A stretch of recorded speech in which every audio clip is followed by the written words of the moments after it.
Last శ్లోకంలో 18వ అధ్యాయం చివరి శ్లోకంలో ఏమని చెప్పారంటే, గురువే శిష్యుడాయే, శిష్యుడు గురువాయే, శిష్యుడే గురువాయే, గురువు శిష్యుల మధ్య గురుతొక్కడాయే అనేటువంటి సత్యాన్ని భగవద్గీత 18వ అధ్యాయంలో శ్రీకృష్ణ పరమాత్మ యత్ర యోగీశ్వర శ్లోకం ద్వారా మనకు సూచించారు.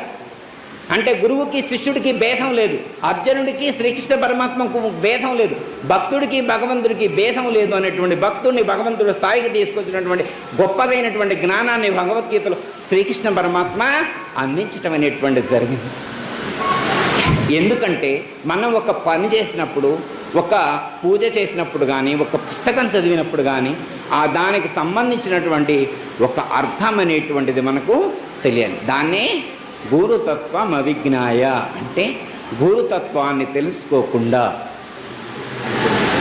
చేసేటువంటి సత్కర్మల వల్ల అంత గొప్ప ప్రయోజనం చేకూరదు అని చెప్పి మనకు చెప్పడం